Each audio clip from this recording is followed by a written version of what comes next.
Hey guys, welcome back to more of me playing on the Minebunch server, and I did some work off screen. I got myself a bow, there's lots of mobs dying, and I did this. I made myself some animal pens, and busied myself making lots and lots of animals that won't shut the hell up. Anyway, there were a lot more cows, but I was getting overpopulated, and Jesus Christ, these guys are getting on my nerves. Friendly animal creatures. There we go. Anyway, yeah, they were getting overpopulated, so I bred them and killed all the adults, so all the baby cows looked there, and they looked really sad, and I got really guilty, and then I decided to do the same thing with the piglets. And after I bred them all, I killed all but one of the adults, because all the piglets were huddled around that one adult, and I just felt horrible about it. But on the plus side, I have a full stack of steak now, so that's a good thing. Going into the Nether now, and we should know, the Chopper Bros, LtNachos, he was streaming yesterday, and he went to the Nether, and when he came out of the Nether, he came out through my portal, so you may see that when I go into the Nether, there may be, a structure already built to house the portal. But yeah, he also stole some of my carrots, which still have not grown back yet, which is weird. And he borrowed some of my obsidian, so he paid me back with a pair of diamonds, and all my iron stuff wound up being destroyed, so... As you can see, he also gave me a couple melon seeds, and I completed my melon farm. So my farm is essentially done. But yeah, I'm going to go into the Nether, I'm going to find quartz, hopefully a lot of it, some netherrack, some brick, I forgot to put the dirt there, I don't care. And yeah, I brought myself a bow, probably won't do any good, and plenty of cobblestone, so hopefully I'm in the area that's already... Sorry about that random cut. For some reason my Minecraft decided to crash the second I got into the Nether, which is weird, but anyway, I'm here. There's already glowstone and quartz everywhere. And yeah, you can see this is where Nachos actually walled it off, so... Yeah, I've already got myself a nice little enclosure to be safe from the ghasts from, so that's nice. Anyway, this is my first time actually getting quartz, so I don't know how to do anything with it. But I'm getting it, so that's the important thing. And there's a lot of it, too, apparently. Anyhoozle, yeah, in the last episode I can't remember exactly what I talked about, but Forge Talk earlier actually told me that Tales of Symphonia is getting a new release on a PS3. Which is just plain unfair. I don't have any money left. Stop taking all my money, Namco Games. That's weird. Anyhoozle. Yeah, I don't like that Namco Games is taking all of my money. I don't have money, Namco Games. Stop it. But yeah, I'm probably going to get that the second it comes out because I'm a huge Tales fan. Well, recent Tales games. I've never played Symphonia, which is probably why I'm so into the idea of getting Tales of Symphonia for the PS3. That sounds awesome. Anyway, he also asked, do I consider video games an art form? And he thinks he knows the answer, and he's probably correct in that, and I say yes, I do figure that they are an art form right up there with movies and books, novels, poems, all that stuff. And it's, you know, a long reason why, but the short version of the reason why I think video games are an art form is you need really look no further than Minecraft to see exactly what you can do with a video game. Minecraft does not have a story, but it gives you the freedom to make pretty much whatever you want within the restraints of the game. It's like sandbox creation, and that was an amazing idea. And ideas aren't art, that I know, but you can look no further than this game to see exactly what a video game can do. And that's incredible. Now, you have to look a little further to find actual games that I would consider true art. And those are... trying to figure out the way to phrase this. I consider a game artistic if you feel like you are actually a part of it, like it's its own little world that you have a part in. And that's what I think some games do, and that's really like one of the most amazing things that you can do. It's not just interactive entertainment. I consider it like there's a fine line between a fun game and a game that just tugs at your heart and makes you think. And okay, there it is.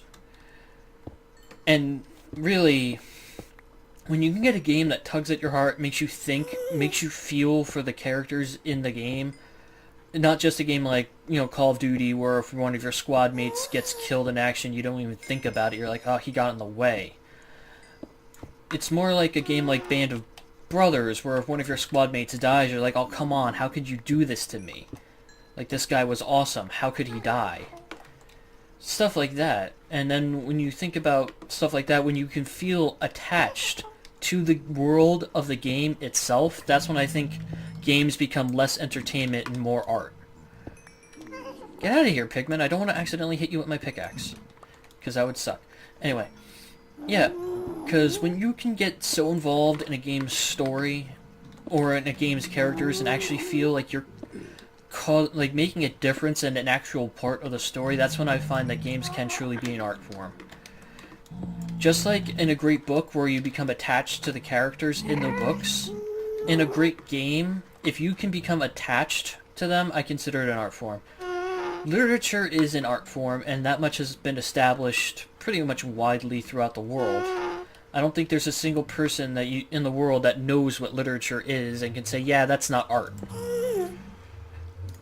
But meanwhile, if you can get a game to do the same exact thing that a book does, for example, the Inheritance series, Aragon, I found myself so attached to the characters in that book, I did not want the series to end when it did. And that's how you can tell what makes a great book, when you want the series to continue far past what has already happened. We want to think about something like, well, they still left this unanswered. What happened in this situation? Did this person do this, or whatever? Did this person come back, or did this person leave forever, or... You get the idea. And when a game can do that, it can make you think about the various different ways things can happen, or the ways things didn't happen, that can make you question what you knew, then it does the same exact thing as a great novel, or a great poem, or a great movie. Wow, this area is quite cavernous. Oh, jeez. Okay. False alarm. False death alarm. But yeah. That's what I feel truly makes a game into an art form, is when you can feel for the characters in the story as much as you would feel for the characters in a book or a movie. Jesus Christ, I thought I was holding shift. There we go. Yeah, but that's why I think games can be an art form, and it's really not video games in general that are an art form. It really largely depends on the game. For example, I considered Mass Effect an art before that crappy ending they saddled you with. Jesus Christ, if you haven't beaten Mass Effect, the last Mass Effect's ending, then, well, just warning you right now, you're gonna be disappointed. Even with the downloadable content they added to make another ending, it was really just a combination of the two endings that made you feel better. And they only added that because there was fan outcry about how horrendous the endings were. You really, with Mass Effect, it didn't feel like your choices had any impact on the story at all. Like the choices... Sorry, my throat got clogged. The choices that you made in Mass Effects 1 and 2 really didn't feel like they had any effect at the ending. And that really bugged me about it. And that was the whole thing about Mass Effect that made me want to play it, was, oh, your choices throughout the other games have consequence. Really, the only thing they do is change the situation at the beginning of the game. Really, the situation at the beginning of the game is the only thing that changes, and the rest of the situation throughout the entire game stays exactly the fucking same. And that's what really rubbed me the wrong way about the way Mass Effect 3 and, I mean, Mass Effect 3 had decent multiplayer. I actually enjoyed the multiplayer in that, but... And, yeah. But, I consider a game I recently just beat, Assassin's Creed 4. Yes, I didn't play it, I didn't get it on PC. Go shoot me, PC elitists. I enjoy my console from time to time. And, yeah. I consider that an art form because they actually depicted the Caribbean in a light that made me want to explore the islands. They made pirating seem like it was his own thing. They gave historical significance to guys like Blackbeard. I mean, when you think about Blackbeard, you just think of a pirate who is utterly terrifying. In that game, he was utterly terrifying, but he did it for a cause. And it really makes you think, what if that was actually their purpose? I'm not going to spoil anything. Jesus Christ, that's a lot of lava. But yeah, I might want to make a return trip with all this stuff just to be safe. I'm also going to check my time, so I shall be back in a quick second. Alright, my Minecraft crashed again, and oh geez, I thought it was about to crash again. Let me get the hell out of the Nether. The Nether seems bugged in 1.7. Okay, I arrived back at my portal, okay. I did not arrive back at the Chopper Broth, LtNachos' portal. But anyway, yeah, for some reason my game was crashing a lot. Seems to be an issue with the Nether, probably. Probably also with the server, I don't know. Might just be an issue with the portals, but I'm surprised I didn't see any ghasts. Any hoozle. Yeah, I was just talking about Assassin's Creed 4, and I don't know how to use the Nether quartz. Oh, block of quartz. There we are. Boom. And where am I going to put the netherrack? I'll put it in my dirt chest. Oh yeah, I also extended this a little bit so that I've got a cobblestone chest and a dirt chest. And mushrooms I'll put in with food, since that's technically what they are. Cobblestone I did not use, does not go in there, goes in here. Boop, boop, boop. Okay. Now I want to do an idea for my... Actually, just let me make sure nothing wants to spawn to kill me. I want to make an idea for my headstones. The Chopper Bros actually showed me one. I gotta start calling him LtNachos. Oh yeah, I also got enough leather for my own enchantment table. And this is the one that I was probably going to do something like. His eyes bled out upon seeing Butter's home. I really hope that's for a good reason, because I'm really proud of what I've done here. Including this nice hedge. I really like this hedge. Although with the horse he can jump on top of the hedge and on top of my house. I had to shoo him away. But yeah, I really like my house this time. Haha, that's what you get. Anyway, I was going to do something like this, but out of quartz. As long as you can use quartz stone to make, stairs, it should be fine. Yes, you can. So as you can see, it's actually a really simple concept. Upside down stone and right side up stone. And get that out of here. There we are. So it would be like this. Quartz, quartz. Let's go ahead and do this. Boop, boop. Okay, and then you want these upside down. And then I need to get back up there. Nope, that was a mistake. And then you want these to be right side up.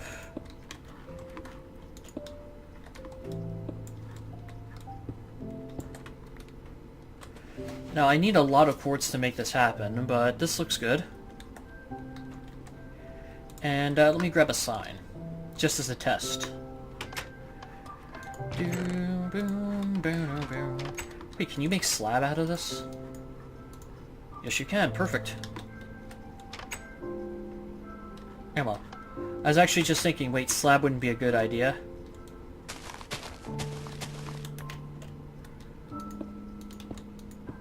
Damn it. I hate when that happens. There we go. Alright. Here lies patbara. He was fated to die. That's, for example, what it would look like for Patbara's headstone when he spawned in and died. Now, let's see. I need an axe. I need to go grab an axe to do this correctly. Oh god. Also, starting to get a little hungry. Let's just put this in my inventory and grab the axe bin. There we go. There we are. And now... Alright, now... I'm trying to think. Give me 1 second while I bring up my death sheet. Alright, got it. So, here lies... I misspelled, doy. Wilbur's world. He dived for a 0 out of 10.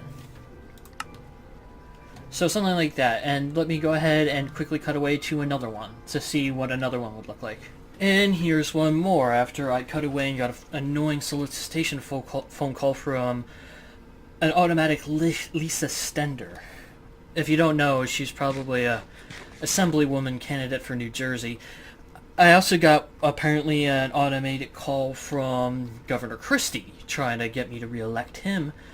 And I just don't like when politicians take the census and have an automatic system call people to try to get them re-elected. I really hate that. Anyway, here's another one. Here lies Ruzak. He believed he could fly. Basically, he fell to his death. I'm trying to make all the headstones funny. Now, I was thinking about just having the cross on the floor and then having the sign, like, here. But that just looks horrible. Especially since it would obscure the sign. So, I would need a lot more nether quartz to make all the graves. Let's see. I have 1, 2, 3, 4, 5, 6, 7, 8, 9, 10, 11 deaths recorded so far in total. And I don't have enough quartz to do all that. So, I'd have to make trips into the nether to go get them. But anyhoozle, yeah. This was going to be the idea that I wanted. I might use cobblestone slab instead of quartz slab, simply because quartz is kind of scarce. But I like the way this looks, honestly. I mean, it actually looks like a headstone that would actually exist in the real world. Well, so does this, but this one looks fancier. So for, like, if LtNachos ever dies, I might make it out of this. But if I die, I might make it out of cobblestone. Because, you know, stone and, well, this looks like marble, but it's actually quartz, but stone and marble are the two most common headstones, so. Anywho, yeah, I have to go back to the nether at some point to harvest some of that, plus get some glowstone, because God knows I need a lot of glowstone, because I don't have any. But, yeah, so, what else was I going to do? Oh, yeah. As for the design and where I'm going to build this, I don't know where I'm going to build this, since a couple of people have already moved into, like, the couple thousands in terms of coordinates away to build their bases. And I want this to be in a place where everyone can visit, so I'm going to have to build it somewhere near spawn. And in this server, spawn still has not been organized, so I don't know what the hell I'm going to do. Let's see if I can get power 2 on breaking 2. Very nice. Anyway, yeah, spawn still hasn't been organized on our server yet, neither has a nether hub, so I'm hoping at some point a nether hub gets done, and we can just easily make it to and from a church. And I also have to figure out how to do stained glass. I have an idea of how to do it. For that I would need to... Let me see. I don't know if it's glass panes or... I've never done stained glass before, so... Huh. I'm gonna actually quickly Google that, so I'll be right back. Alright, I'm back and I figured it out. You just need to surround it with, you need to surround a die with glass, and boom, you get stained glass, and then 1, 2, 3, 4, 5, 6 stained glass panes.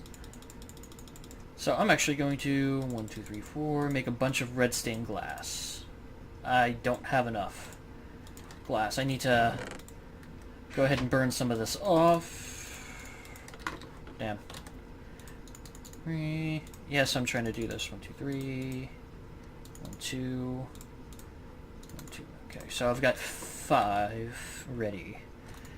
Fuels. I keep forgetting fuels is down here. Oh, exactly 5. 1, 2, 3, 4, 5. Dope.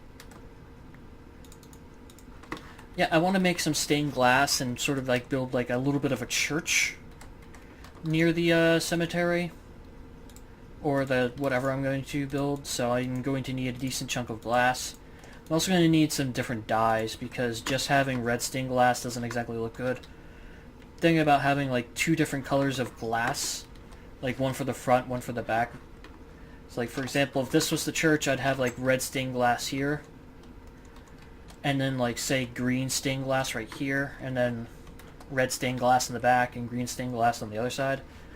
I'm reasonably certain cactus makes green dye, but I'm not entirely sure. Nope. What is it that makes green dye, then?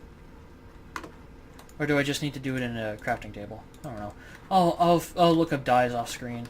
And I'm also going to put this back. I don't even know what time I'm at. What the hell? Get in there. There we are. But yeah, so basically what's going to happen is, first I'm going to build a church. I may or may not put another portal in it, probably going to make it out of, well, probably stone brick. That seems like it would make the most sense. Let me just go to sleep. I mean, if I could find nether brick, that would be awesome as well.